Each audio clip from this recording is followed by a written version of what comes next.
C'è un dettaglio nel capitolo 83 di Berserk che quasi tutti ignorano, ed è proprio quel dettaglio a mostrare che l'idea del male non controlla Griffith nel modo in cui tutti credono. Benvenuti su Alkill, io sono Donny e oggi torniamo a parlare di Berserk. C'è un errore che secondo me quasi tutti commettono quando parlano dell'idea del male. Si pensa sempre che sia una sorta di dio onnipotente che decide il destino degli uomini, che abbia un piano preciso per Griffith. Eppure, se leggiamo davvero il famoso capitolo 83, scopriamo che Miura racconta qualcosa di molto diverso. Qualcosa che non riguarda un dio che controlla ogni cosa, ma un essere che agisce in modo molto più sottile e proprio per questo molto più inquietante. In questo primo video cercheremo di capire come funziona davvero l'idea del male, quale sia il suo rapporto con la causalità, fino a rispondere a una domanda che divide i fan da anni. L'idea del male ha davvero un piano per Griffith, oppure Griffith, con la sua stessa volontà, a dare forma al proprio destino? Per rispondere non ci limiteremo a leggere le tavole del manga, ma le metteremo a confronto con alcuni concetti della filosofia che sorprendentemente sembrano descrivere alla perfezione ciò che Miura aveva in mente. Per capire davvero come agisce l'idea del male, bisogna prima chiarire una cosa. L'idea del male non è il dio creatore dell'universo di Berserk, è, al contrario, un dio creato dagli uomini, o per essere ancora più precisi, è il dio desiderato dall'umanità. Nasce quando gli esseri umani, incapaci di accettare il dolore, la morte, le ingiustizie della vita, iniziano a desiderare una risposta. Vogliono sapere perché si soffre, perché esiste il male e perché il destino sembra così crudele. Da questo desiderio collettivo prende forma l'idea del male, una manifestazione della coscienza umana che esiste proprio perché gli uomini hanno avuto bisogno di darle vita. Non è un'entità esterna che invade il mondo, è il mondo umano che, inconsapevolmente, la genera. Abbiamo fatto un intero video in cui spieghiamo come nasce e in che modo si lega a questa fantomatica religione, e sapete pure che siamo noi di Alkill, in Italia, ad aver chiarito una volta per tutte, leggendovi le tavole originali, che agnelli del Dio che non è stato creato dall'uomo. È una traduzione scorretta. Loro sono i figli del non Dio creato dagli uomini. Questione chiusa. Sapere che l'idea del male governa la causalità porta molti a immaginarla come un burattinaio che controlla ogni singola scelta degli uomini. Ma basta leggere con attenzione il dialogo del capitolo 83 per accorgersi che Miura sta raccontando qualcosa di molto più raffinato, diciamo così. L'idea del male non dice mai di aver deciso al posto di Griffith, dice letteralmente di aver influenzato i livelli più profondi della coscienza umana, di aver manipolato la storia, di aver creato la stirpe da cui Griffith sarebbe nato e, soprattutto, di aver creato il contesto appropriato perché tutto questo accadesse. È proprio quest'ultima frase, proprio questa, a contenere la chiave dell'intero discorso. Creare un contesto non significa controllare una persona, significa costruire lentamente tutte le condizioni affinché una determinata scelta diventi sempre più probabile. Immaginate due persone davanti alla stessa decisione, una è cresciuta circondata dall'affetto, l'altra dalla guerra, dalla fame e dall'abbandono. Entrambe sono libere di scegliere, ma è evidente che non partiranno dallo stesso punto. Le loro esperienze avranno plasmato il modo in cui vedono il mondo. Ecco, l'idea del male lavora esattamente così. Non prende possesso della mente degli uomini, plasma il terreno sul quale quella mente crescerà. È per questo che parla di manipolare la storia. Non intende dire che controlla ogni gesto di ogni essere umano. Significa che, nel corso dei secoli, influenza eventi, tragedie, incontri, guerre e perfino la nascita di determinate stirpi affinché poco alla volta il mondo produca l'individuo che lui sta aspettando. Griffith non compare dal nulla. È il risultato di una catena lunghissima di cause ed effetti che qualcuno ha pazientemente intrecciato. Ma in concreto, come fa a influenzare la storia senza controllare direttamente le persone? È qui che, secondo me, bisogna fare un passo indietro. Immaginiamo la storia come un gigantesco domino. Ogni tessera che cade fa cadere l'altra, che a sua volta ne colpisce un'altra ancora. L'idea del male non prende l'ultima tessera e la spinge con forza, si limita a sfiorare la prima. Basta un evento minuscolo perché anni dopo tutto il resto cambi. Una guerra costringe una famiglia a fuggire. Da quella fuga nasce un incontro che altrimenti non sarebbe mai avvenuto. Da quell'incontro nasce un figlio. Quel figlio, crescendo, prende una decisione che influenza migliaia di persone. Nessuno di questi individui è stato costretto. Ognuno ha scelto con la propria testa. Ma tutte quelle scelte sono avvenute all'interno di una catena di eventi che qualcuno aveva già messo in movimento. È così che immagino l'azione dell'idea del male. Non entra nella mente degli uomini per dire loro cosa fare. Si limita a dare una leggera spinta agli eventi, lasciando poi che siano gli esseri umani, con le loro paure, i loro desideri, le loro ambizioni, a fare il resto. In fondo è proprio questo che significa causalità. In sostanza, non è il controllo assoluto, è l'arte di modificare una causa oggi per ottenere un effetto completamente diverso 100 anni dopo. Questo modo di intendere la libertà ricorda molto il compatibilismo di David Hume. Secondo Hume, una scelta può essere libera anche se nasce da una lunga catena di cause. Noi decidiamo. Certo, ma non decidiamo mai nel vuoto, decidiamo sempre dentro una storia che ci ha formati ed è proprio quella storia che l'idea del male dice di aver costruito. Anche Schopenhauer arriva a una conclusione sorprendentemente simile quando scrive che l'uomo può fare ciò che vuole, ma non può volere ciò che vuole. Pensateci. È una frase che sembra scritta per descrivere Griffith. Lui sceglie con la propria volontà. Ma chi ha costruito quella volontà? Chi ha alimentato fin dall'infanzia il suo desiderio di avere un regno?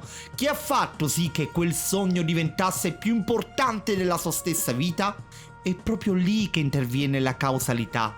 E il richiamo più forte, secondo me, è quello di Spinoza. Spinoza dice che gli uomini credono di essere completamente liberi soltanto perché conoscono le proprie decisioni, ma ignorano tutte le cause che le hanno prodotte. Se io lancio una pietra e quella pietra potesse pensare, crederebbe di volare perché lo desidera. In realtà sta semplicemente seguendo tutte le forze che l'hanno messa in movimento.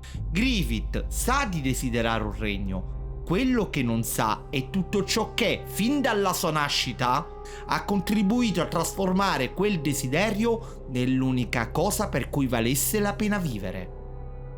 Ma c'è un altro dettaglio fondamentale. Qualcuno potrebbe obiettare che durante l'eclissi Griffith non fosse davvero libero. In fondo si trova davanti alla mano di Dio, è distrutto fisicamente e mentalmente e gli vengono mostrate immagini del suo passato, del suo sogno e di tutti gli uomini morti per lui. È vero, ma proprio questa scelta ci fa capire il modus operandi dell'idea del male. Nessuno entra nella mente di Griffith per obbligarlo a pronunciare il sacrificio. Quello che fanno voi degli altri membri della mano di Dio è qualcosa di molto più sottile. Gli mostrano il suo sogno da bambino, gli ricordano tutte le vite sacrificate per costruirlo, lo mettono davanti al peso delle sue responsabilità. In altre parole, cercano di influenzare il suo giudizio facendo leva sui suoi desideri, sui suoi sensi di colpa e sulle sue emozioni. È letteralmente una manipolazione psicologica, non un controllo mentale. Pensiamo a un esempio molto semplice così da chiarirlo definitivamente. Se qualcuno ci puntasse una pistola alla testa e ci dicesse di firmare un contratto, quella firma sarebbe fortemente condizionata. La nostra libertà sarebbe schiacciata dalla paura, ma tecnicamente saremmo ancora noi a firmare. L'altro non muove la nostra mano, manipola il contesto affinché la scelta che desidera diventi quella più probabile. È una distinzione sottile, ma enorme, perché il suo potere non consiste nel toglierti la volontà, consiste nel rendere sempre più difficile scegliere qualcos'altro. Ed è esattamente questo che fa l'idea del male su una scala infinitamente più grande. Non costruisce le decisioni degli uomini, costruisce il modo nel quale quelle decisioni verranno prese. Ecco perché secondo me la parola più importante pronunciata nel capitolo 83 non è destino, è contesto, perché il vero potere dell'idea del male non è decidere al posto degli uomini, è fare in modo che, quando arriverà il momento decisivo, tutto ciò che hanno vissuto li spinga nella direzione che lui aveva preparato da migliaia di anni.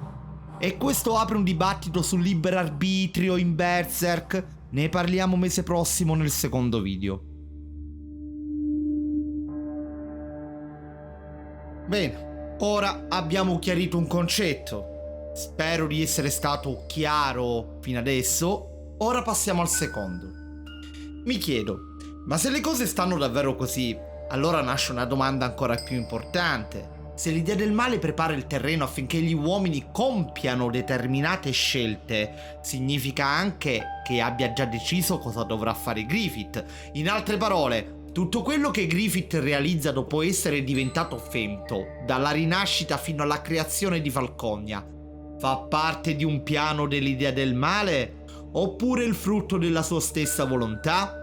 Questa è un'idea che mi è venuta in mente nell'ultima live da caverna.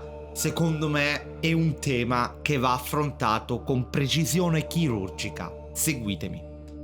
È proprio qui infatti che secondo me il capitolo 83 viene frainteso più spesso, perché molti danno per scontato che Griffith sia diventato una semplice marionetta nelle mani di questa divinità.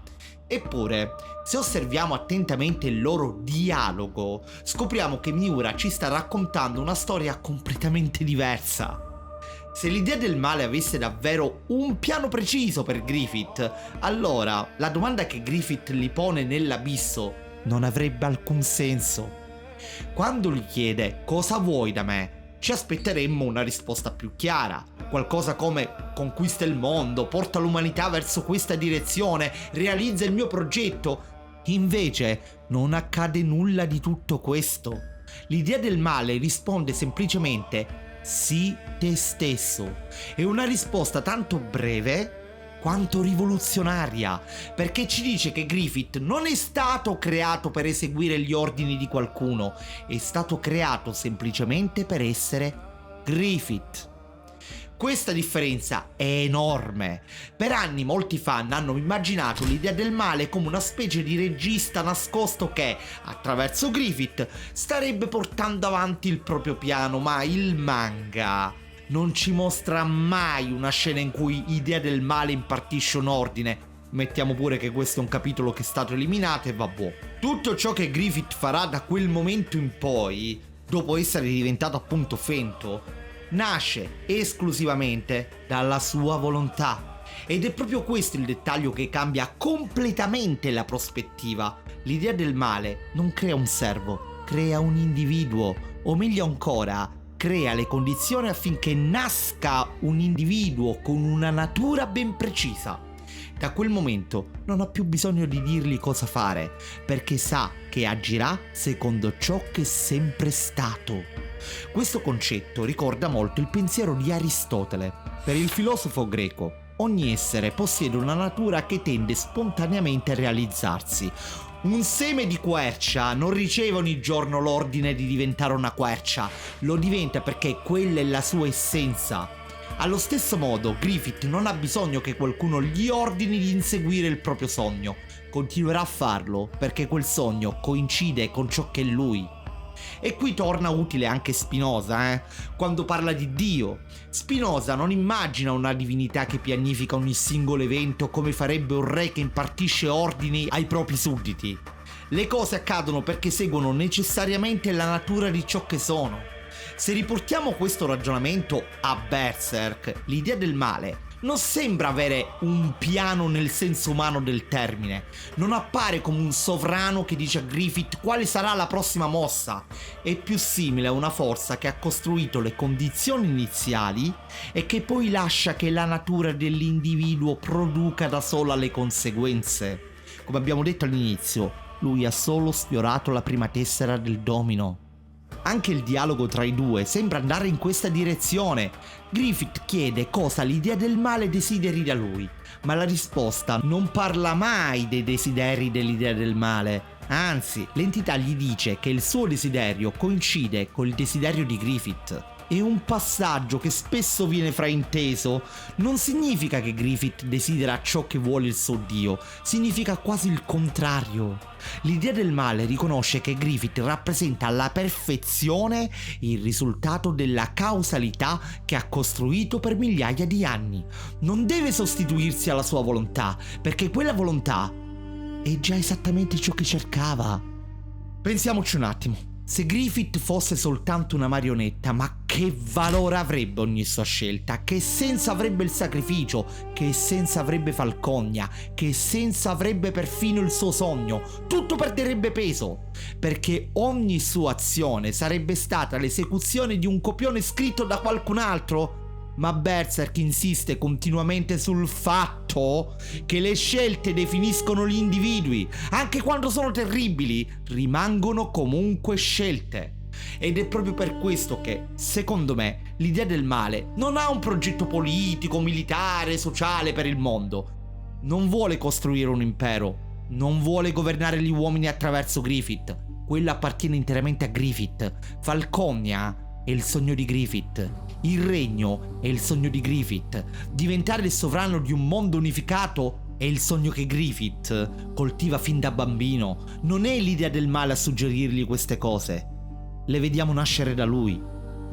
Alla fine, forse, la domanda giusta poi non è qual è il piano dell'idea del male. La vera domanda è se l'idea del male abbia davvero bisogno di un piano. Tutto quello che dice nel capitolo 83 suggerisce il contrario. Il suo compito termina nel momento in cui la rete della causalità produce l'uomo che stava aspettando. Da quel momento in avanti non resta che lasciarlo essere ciò che è sempre stato. E forse è proprio questa l'idea più inquietante di tutte. Griffith non conquista il mondo perché qualcuno glielo ordina, lo conquista perché è esattamente ciò che desidera fare. E questo rende ogni sua azione infinitamente più tragica e allo stesso tempo, amici miei, infinitamente più umana. Io giacio nel profondo del tuo cuore, sono parte di te. Tu sei una parte della consapevolezza, una parte di me. Siamo la stessa cosa. Il tuo desiderio e il mio desiderio. Le tue azioni porteranno la salvezza o il dolore agli uomini. A me non frega un cazzo.